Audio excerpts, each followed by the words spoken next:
When I was 12 years old, the only mistake I ever made was that I kept forgetting to clear my browsing history every time I used the family computer. And so in the middle of the night, I would always hear my parents accusing each other of watching furry corn until one day I was caught mid-stroke gooning to a pink fluffy furry. Anyways, that was only a minor mistake and I could live with it. However, sometimes serial killers make such stupid mistakes that it completely ruins their operation and leads to their arrest. Craziest mistakes that got serial killers caught by the Paint Explainer. Alexander Pichushkin.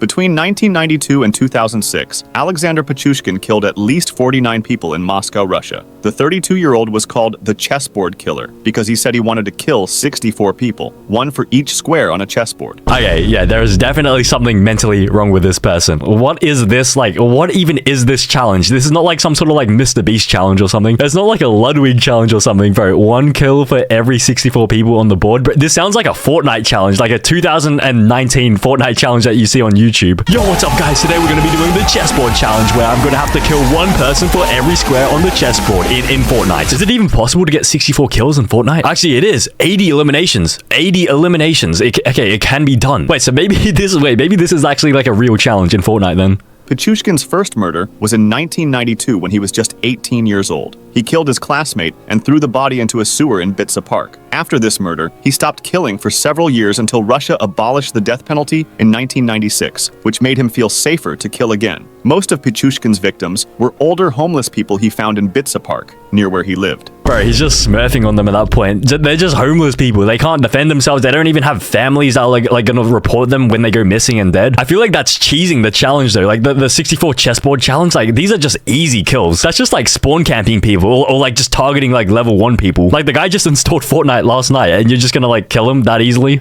Pichushkin's biggest mistake came in June 2006 when he killed his co-worker, Marina Moskalyova. Before going with him, she left a note for her son saying she was with Pichushkin and wrote down his phone number. Even though Pichushkin knew about this note, he still went ahead with the murder. This showed how sure of himself he had become, and it led right to his capture when her body was found, and police looked at security cameras. After they caught him, Pichushkin proudly showed police where he had killed people and told them all about his murders. In 2007, he was found guilty and sent to prison for life. But I mean, he never completed the chessboard challenge though. Like, how many did he guess? Like, he only had 49 people. How close was he? That was like 15, like 17 away? No, that's like 15 away. 15 kills away. Damn, that's still a lot of people though. Henri Désiré Landru. Between 1915 and 1919, Henri Landru killed at least 11 people in France. The 40-year-old man targeted lonely widows during World War I, placing ads in newspapers in which he claimed to be a respectable widower looking for marriage. Landru charmed women who had money, convinced them to sell their things and move in with him, then killed them and took their money. Damn, that is messed up. That is actually messed up because they're widows as well. They don't have husbands either. This sort of sounds like some like GTA mission or something like that. This is probably going to be in GTA 6 or something. What led to his capture was a small but telling mistake. Investigators found that when Landru took victims to his country house, he always bought one-way tickets for them, but round-trip tickets for himself. This pattern showed he knew these women would never come back. The police wasn't able to find direct evidence, only some bone fragments and teeth in his stove and garden. This, combined with the one-way tickets, was enough to identify him as the murderer. Really? Landru was found guilty of 11 murders on November 30th, 1921, and was executed by guillotine on February 25th, 1922.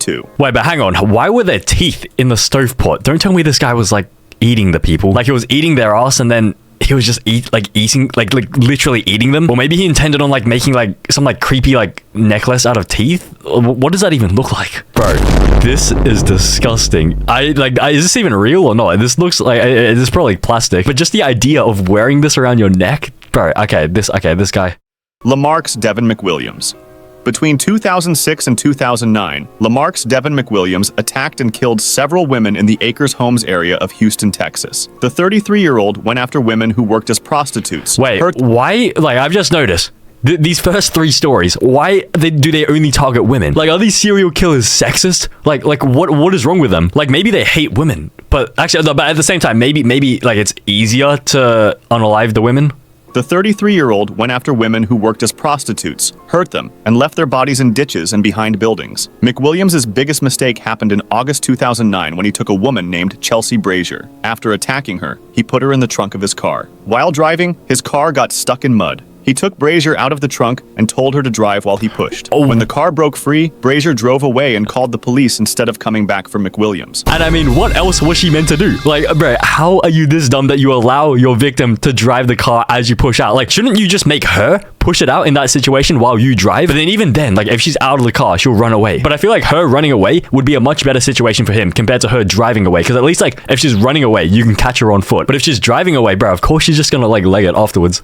This escape led right to McWilliams' capture. Police arrested him for this attack, and they tested his DNA. In just 2 days, they found out his DNA matched the DNA recovered at several crime scenes in the Acres Homes area. Another important clue was that McWilliams had a Scales of Justice tattoo on his arm, which people had seen on the killer. McWilliams was found guilty of assault and got a life sentence in prison. I mean, I guess having extremely, like, oddly recognizable tattoos doesn't help you either. Like, I don't know what was dumber, just having this tattoo or, like, letting the person drive. Like, who has this as a tattoo? Like, no offense, this looks horrible. Keith Hunter Jesperson. Between 1990 and 1995, Keith Jesperson killed at least 8 women across the United States. The 6'8" truck driver used his job to find victims as he drove across the country. I mean, I think this is a bit of an issue. You're 6'8", you're extremely easily identifiable. I feel like if you're 6'8", maybe you should try a career in, like, the NBA rather than, like, serial killing. The 6'8" truck driver used his job to find victims as he drove across the country, mostly picking women who worked as prostitutes or who were homeless. Jesperson's first victim was Townja Bennett, killed in January 1990 in Oregon. After meeting her at a bar, he took her to his home, got into a fight with her, and killed her. What made this case strange was that another couple, Laverne Pavlinac and John Sosnovsky, said they did the murder, even though they didn't. What? Pavlinac made up the story to get away from Sosnovsky, who was abusive to her, but both ended up in prison. Wait, what? What is going on here? Wait, what? Who even are these people? Laverne Pavlinac and John, what? Like, how, like, what? So they just came out of nowhere, just taking the bullet for the 6'8" giants for absolutely no reason at all, except the wife just wants to get away from the husband, but then they both end up going to jail together anyway. Jesperson's biggest mistake came from his need for attention. He was angry that the wrong people were getting credit for his first murder, so he began writing letters to newspapers and police, telling them about his crimes and signing the letters with a smiley face. This is why people called him the Happy Face Killer. When these letters didn't get enough attention, he even wrote a confession on a truck stop bathroom wall. Jesperson was finally caught in March 1995 after killing his last victim, Julie Winningham. He turned himself in after he knew the police were about to catch him. Jesperson is now in prison for life and can't get out until at least 2063. And let me guess how they found him. So he wrote this on a truck stop wall. So maybe they've narrowed it down to, like, you know, maybe this guy drives trucks, and then they probably reverse searched like which trucks visited that truck stop on that day, and then maybe there was a witness that described them as, like, being like 6'8", which is, you know, a little bit taller than the average person. And then that's how they probably maybe caught him. But I mean, this guy really got jealous that, like, someone else, like the wrong people, had been caught and wrongly convicted for the first murder. Bro, like isn't this like a blessing for you? Robert Berdella. Between 1984 and 1987, Robert Berdella kidnapped, attacked, and killed at least 6 men in Kansas City, Missouri. The 39-year-old antique dealer kept careful notes of what he did to his victims, who were held for days or even weeks before they died. Okay, so this guy's a psychopath. He's writing, what is that, like Diary of a Wimpy Kid, but instead of like a wimpy kid, it's just Diary of a serial killer. He's just noting everything, every sound he hears from the victims. Berdella's plan was to bring men to his house on Charlotte Street, often by offering them a place to stay or by putting drugs in their food or drinks. Once they passed out, he would tie them to his bed and start attacking them. He even took photos of his victims during the whole thing. Berdella was caught when his last victim, Christopher Bryson, got away. On March 29, 1988, after being held for 4 days, Bryson burned through his ropes using matches Berdella had left nearby. Ooh. Wearing only a dog collar, Bryson jumped from a second-floor window and ran to a neighbor for help. Bro, imagine you're that neighbor though. Like, you're just like going about your day, just mowing the lawn. All of a sudden, some random crazy guy, like some like starving guy wearing a dog collar, jumps out the window and starts screaming at you.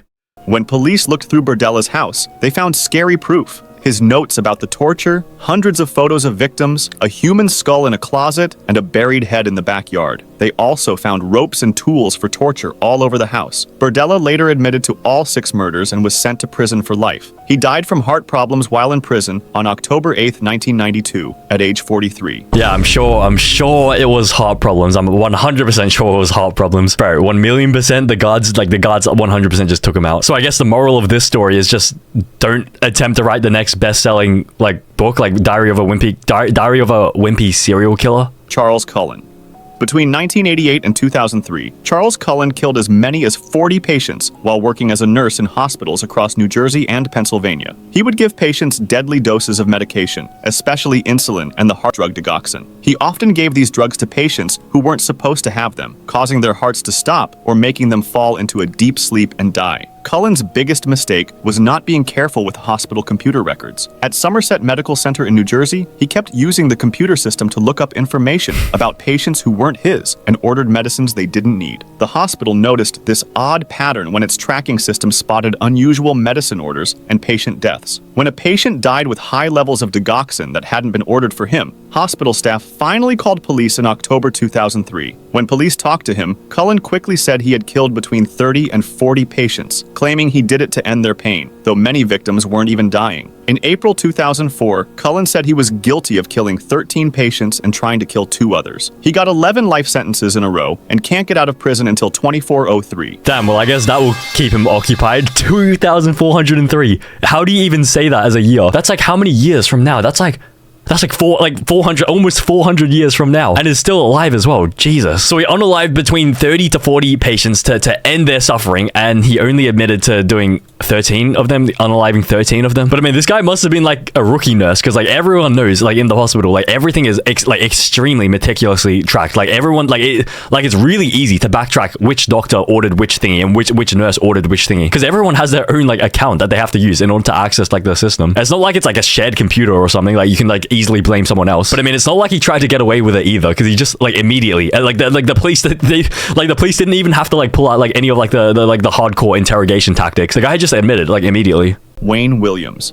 Between 1979 and 1981, at least 28 black men were killed in Atlanta, Georgia. Wayne Williams, a 23-year-old black man who worked in music, was caught. What?